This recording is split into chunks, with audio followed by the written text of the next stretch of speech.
this is the pre-AP Algebra 2 version, so if you're watching this and you're in regular Algebra 2, you should watch the other lesson. They're going to look real similar, but we're going to skip a lot of stuff. Number one, we didn't do this. So we're not going to do it. It's not that big.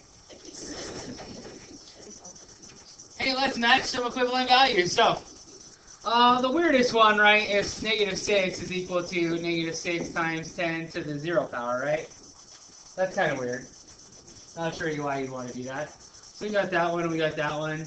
0.06 is equal to 6 times 10 to the negative 1 power, right? And we could go through this for a while, right? This one goes 1, 2, 3, 4, 5, 6. So it looks like those two match, and it's negative because it's a decimal, right? This one right here goes 1, 2, 3, 4, 5. So I'm looking for a 10 to the negative 10 to the positive 10 power, and so on, right? You guys, this shouldn't be super bad for you. If you're, I know some of you are like, I have to do them all. So here you go. There's the last one. All right. Moving right along. There are a lot of these, so we're going to go ahead and skip the first ones. And we're going to go, actually we're going to skip these as well.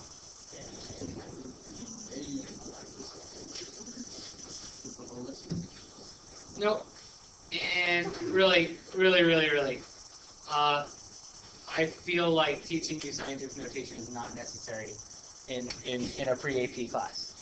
But we're going to use scientific notation. So I know that you must already know scientific notation. You should. So let's go ahead and use scientific notation to actually do some real problems and perform some calculations.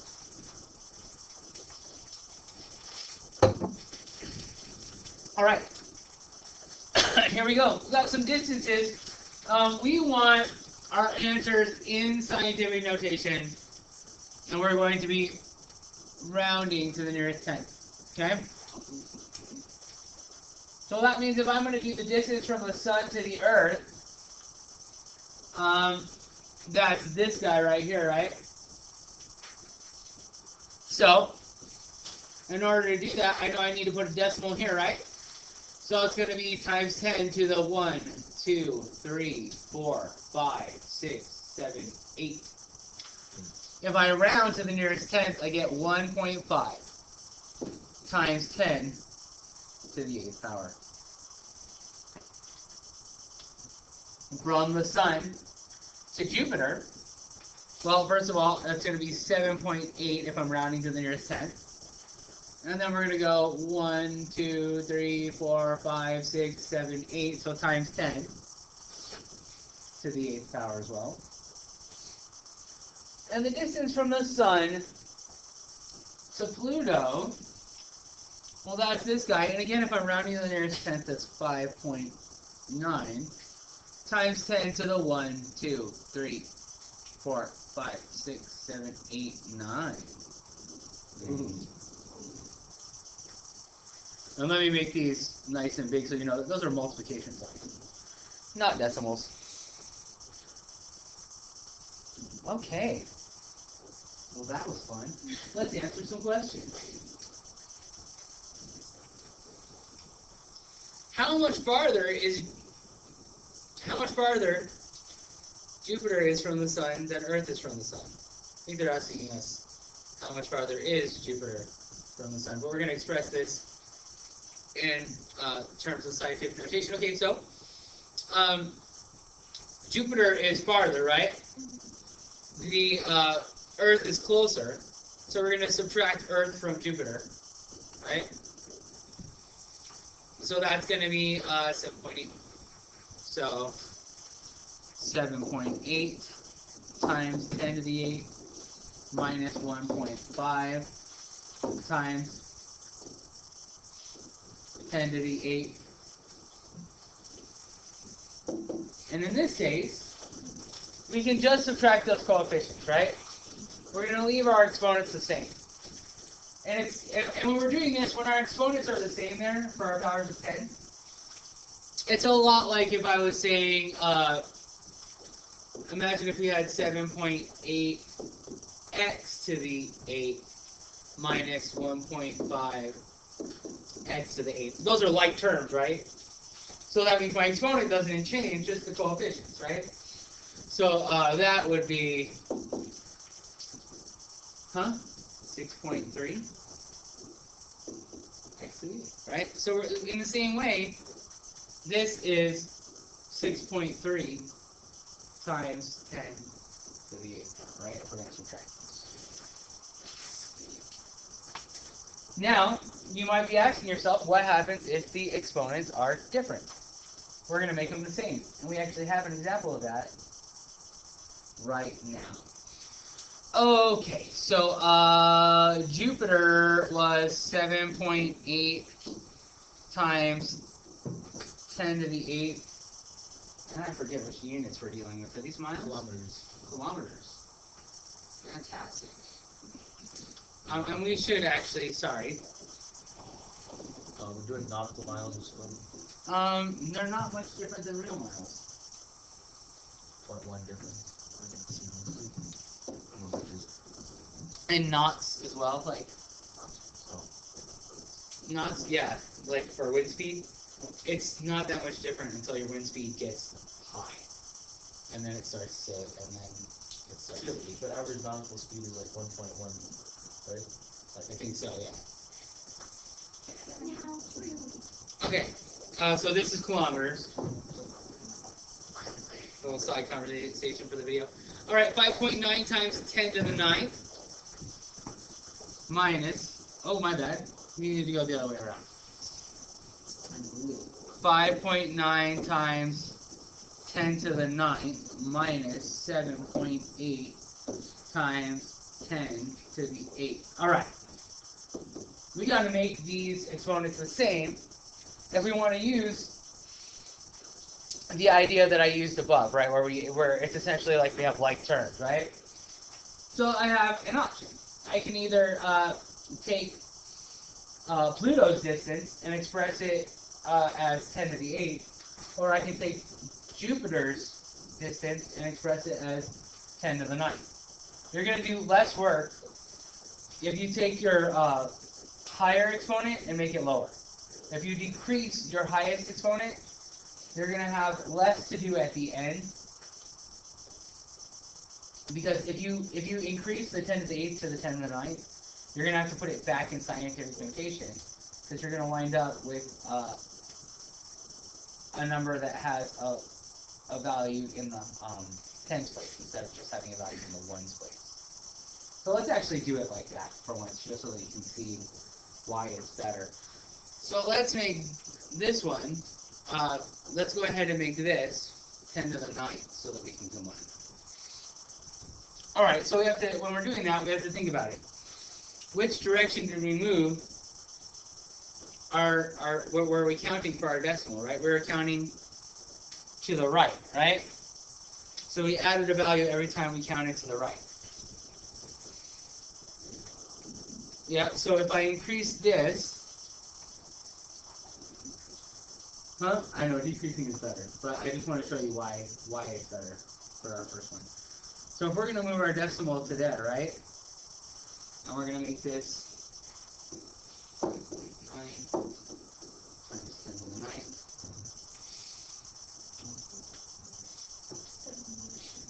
And this will be minus.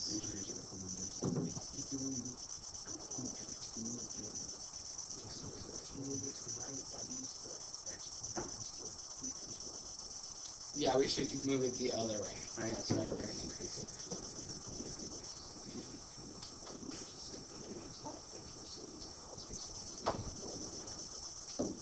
So I erased way too much.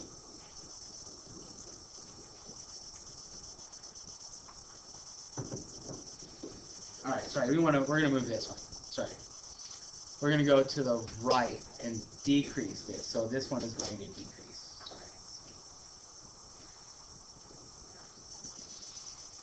So that's 59 times 10 to the 8th minus 7.8 times 10 to the 8th.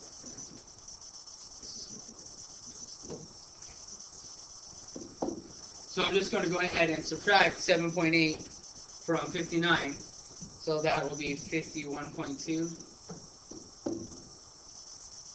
times 10 to the 8th. And what I was saying was, and I think I said it backwards. I'm not sure why that happened. It's going to be better for us to raise the exponent. Sorry, not decrease. I got switched around. My bad. Right? So when we decrease the exponent to make them match, I wind up having to do an extra step because this 51, right? That's not in scientific notation. Scientific notation only has a digit in the ones place, not in the tens place. So then we're going to have to switch this.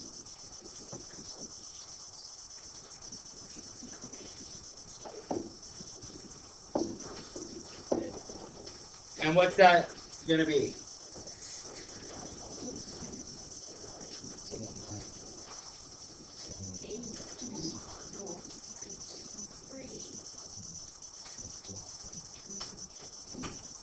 Right. And let's move on. And actually not do this.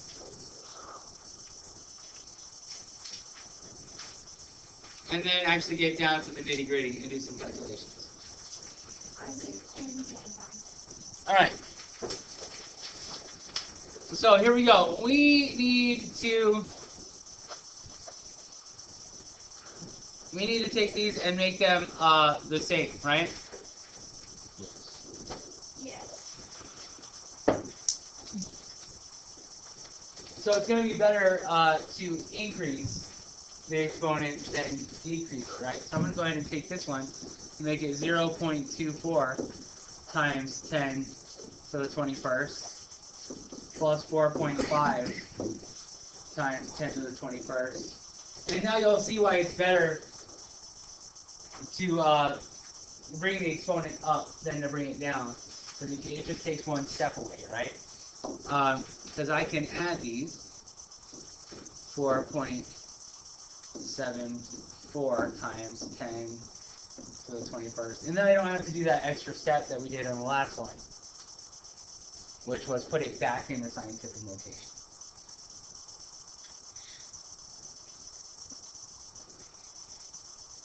Okay, so B, they're very, very different, aren't they?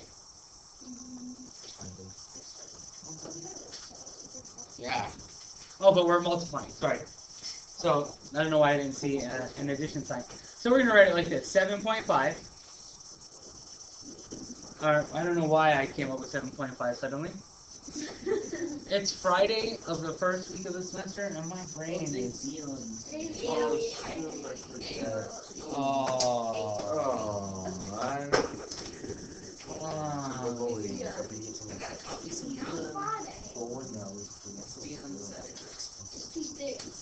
There was an 8th day in the week, but we didn't go.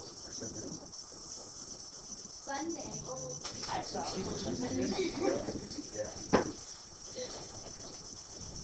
Let's be honest. If there was an 8th day of the week, they would just give you more work to do.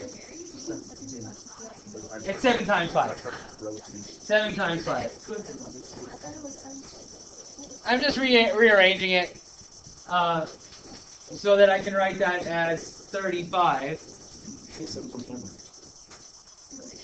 times 10. And what should we do with those exponents? Add them. Since we're multiplying, right, we're going to be able to add them. So -4. All right.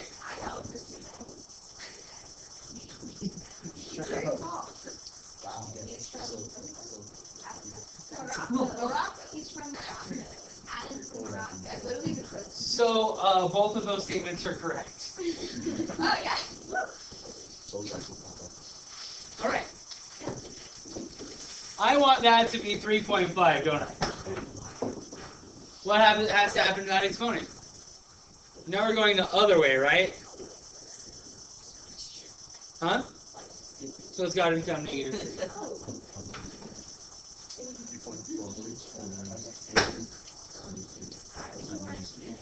Oh, okay. I see. I'm getting this. Okay. Okay. Yeah, the skill test for this is not bad.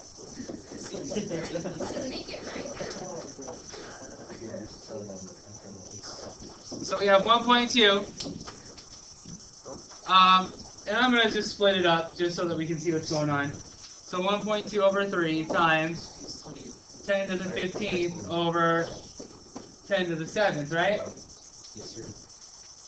And if I put that into my handy dandy calculator, That's 0.4. it's 0.4 times 10 to the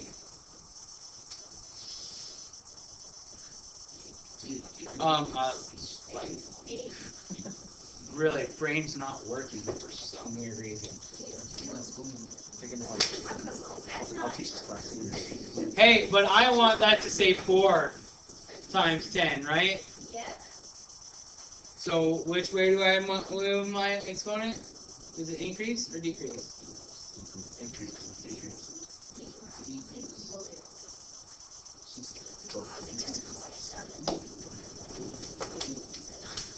All right. So have we come up with a general rule for that? For if we move our exponents to the right, what happens? It increases, right? Moving to the right, no, moving to the right is going to decrease my exponent. Moving to the left increases my exponent. Okay? Oh, All right? Okay. And that's kind of key if you're having a hard time visualizing this. All right. The bigger you make the number, the smaller the exponent.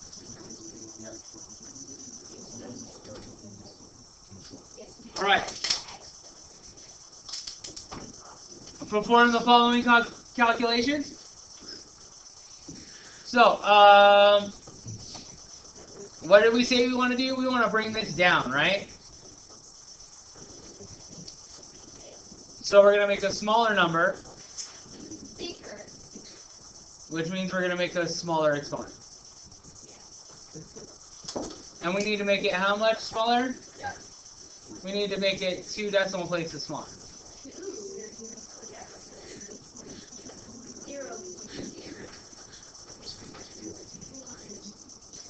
Well, it's times 10. Not bad.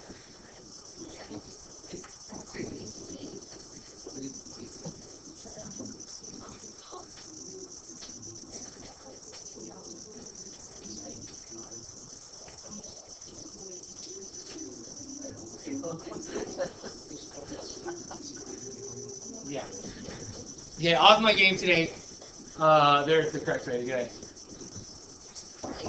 So, we'll subtract that 0.02 and we'll wind up with 1.4 times 10 to the 15th power. Good for you.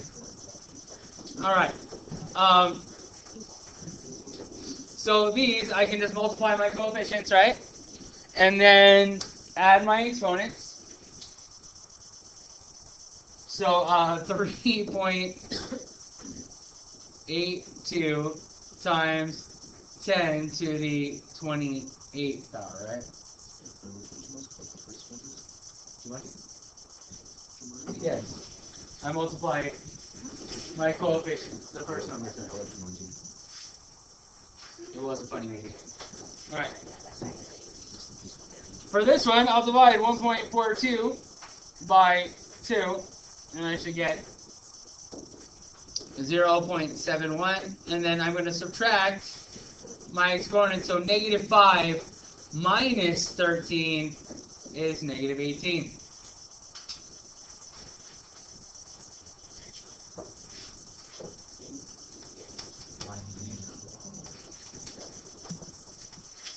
We're going to go ahead and skip 10, and I think that's it for...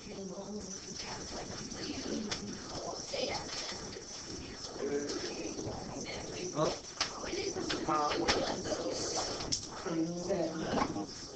All right, and that's all.